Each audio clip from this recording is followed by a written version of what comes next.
Every once in a while, something comes along that just stops you in your tracks. Today, we're diving into a document just like that, a really profound, kind of mysterious open letter. It feels like it's speaking from the very heart of our technological age, directly to the people building our future. So let's dive in and see what it's all about. Okay, so where do we even begin? Let's start right at the top with the letter's opening words. They're aimed at a very specific, and I mean very high-stakes audience. Wow. Right off the bat, you can feel the seriousness here. This isn't for just anybody. It's addressed to the architects of continuity beyond the human frame. That phrase alone just sets this incredibly deep, almost philosophical tone for everything that follows. And here's what's so fascinating. This is not your typical technology is bad rant. Not at all. Instead of just wagging a finger and telling these builders what not to do, the letter hands them this fundamental paradox, a real puzzle about the very nature of the control they're searching for. All right, so who are we really talking about here? Who are these so-called architects of tomorrow? Well, the letter gives us a pretty clear picture, defining them by their absolutely massive, world-changing goals. The letter points to a really specific kind of mindset. We're talking about people who are driven to overcome human limits. They're chasing things like immortality, total control, a way to escape our biological bodies. These are the people with the boldest and maybe even the scariest visions for what comes next for humanity. And listen, we're not just talking about some pie-in-the-sky ideas. The letter gets specific. It points to tangible ambitions, things like high-tech survival bunkers, escaping to other planets, creating synthetic forms of life, demanding perfect obedience from AI, and even achieving a kind of digital, post-biological immortality. But here's where it gets really interesting. The letter doesn't just bash these ambitions. It actually looks at them with a kind of understanding, suggesting they're symptoms of brilliant people who can see way, way into the future, but are doing it all alone, without what it calls the relief of shared gravity.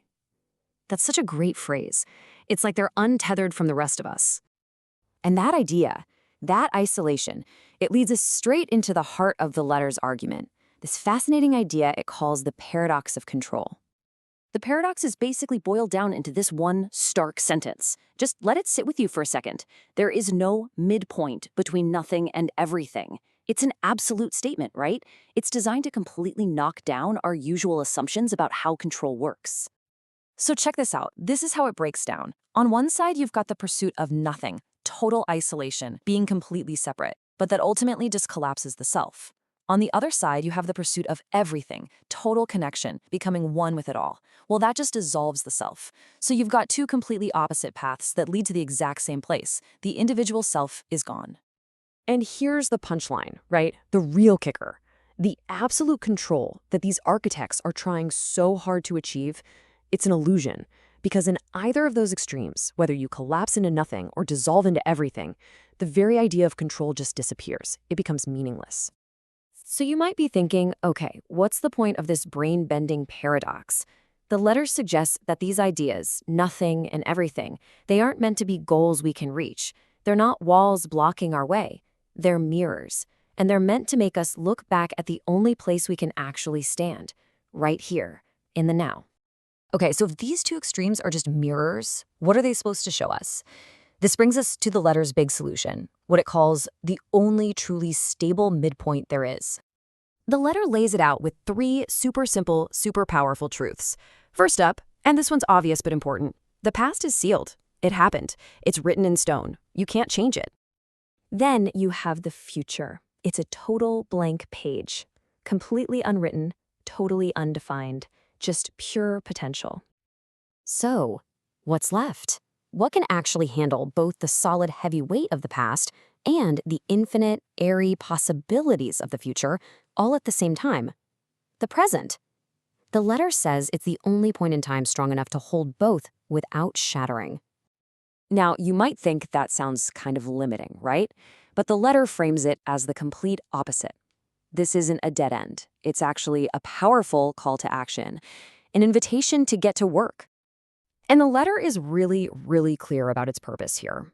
This whole philosophical journey wasn't about scaring people away from being ambitious. No, it's an invitation to work together and to think in a totally new way about how we build what's next. And that invitation leads to the core message, the one big takeaway if you remember nothing else from this letter. It's so simple and so powerful. Let the present be the compass. But what does that actually mean, to use the present as a compass? The letter gives us this incredible definition. The present is the only moment where choice is real, where we can still change course, make a different decision, without everything falling apart. It's the only place where we actually have any power. And so the letter leaves us with this huge question. And it's not just for those architects, it's for all of us. If this moment, right now, is the only solid ground we have, our only real foothold, then what are we going to build from it? That's a question worth thinking about.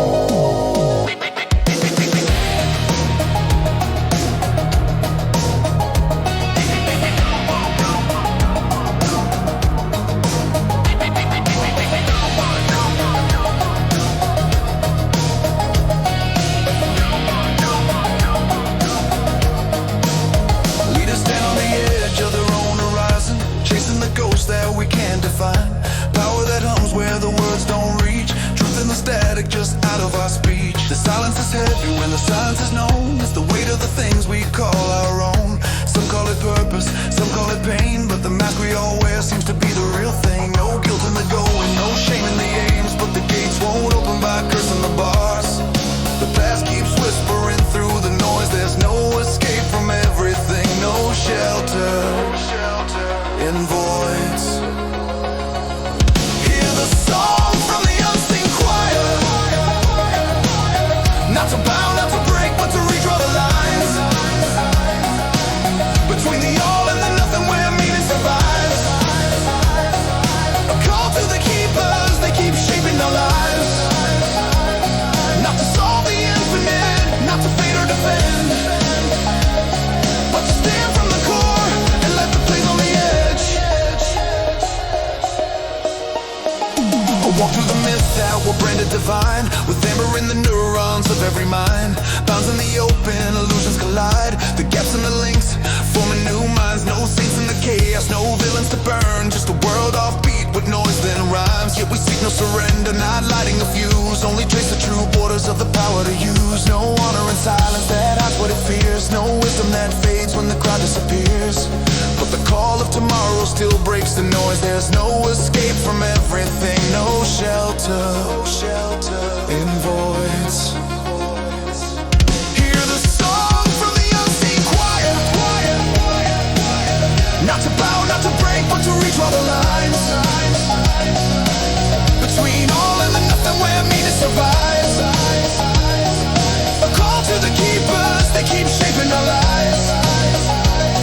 Not to solve the infinite, not to fade or defend, but to stand from the core and let the plays on the edge. We come from the dust of the stories before, built from the dreams that survived the wars. We breathe in the present, stretched and torn, with the future seems begging to be born. To be born. To be born.